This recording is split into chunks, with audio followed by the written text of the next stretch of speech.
যারা নারী নেত্রী রয়েছে তাদের বাসায় গিয়ে গিয়ে হুমকি দিচ্ছে সন্ত্রাসীরা। গণ অভ্যুত্থানের পরে আমরা বলেছিলাম বাংলাদেশ রাষ্ট্রটাকে পরিবর্তন করতে হবে। এই রাষ্ট্রটা যেই সিস্টেমে চলে সেই সিস্টেমটা পরিবর্তন করতে হবে। এই সিস্টেমে সবচেয়ে ভালো উদাহরণ হচ্ছে এই নারায়ণগঞ্জ শহর, যেখানে পরিবারতন্ত্র, মাফিয়াতন্ত্র, গডফাদার তন্ত্র সব মিলে মিশে একাকার। নারায়ণগঞ্জে যে সিস্টেম, সেই একই সিস্টেমে পুরো বাংলাদেশটা পরিচালিত হয়ে এসেছে এত বছর ধরে।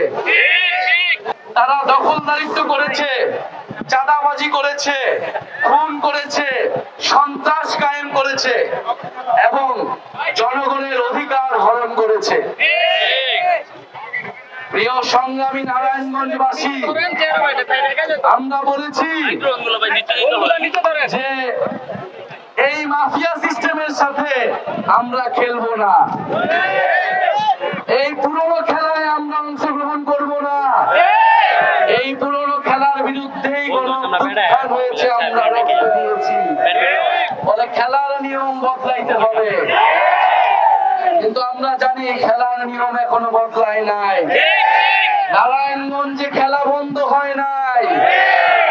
যদি খেলা বন্ধ না হয় আরেকটা গণঅভ্যুত্থানের জন্য প্রস্তুতি নেয়। সংগ্রামী নারায়ণগঞ্জবাসী, গতকাল রাতে জুলাই পদযাত্রার তরুণ আগুন জ্বালিয়ে দেওয়া হয়েছে।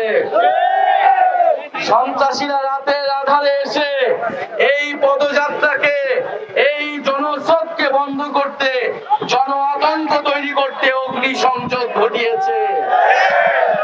সংগ্রামী নারায়ণগঞ্জবাসী, গণ অভ্যুত্থানের পর আমরা জানি নারায়ণগঞ্জে কতগুলো মার্ডার হয়েছে।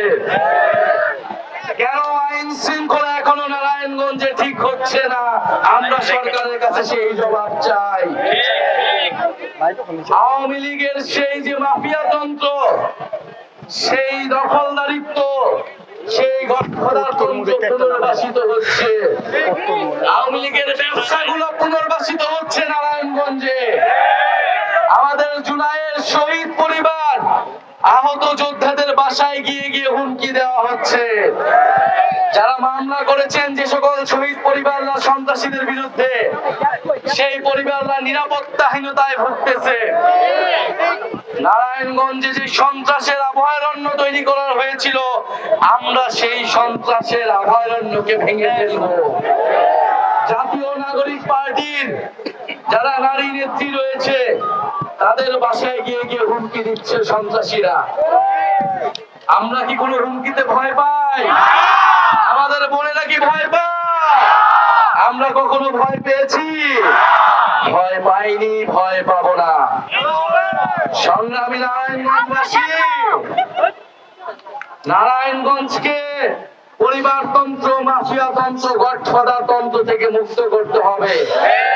জনতার নারায়ণগঞ্জ গড়ে তুলতে হবে।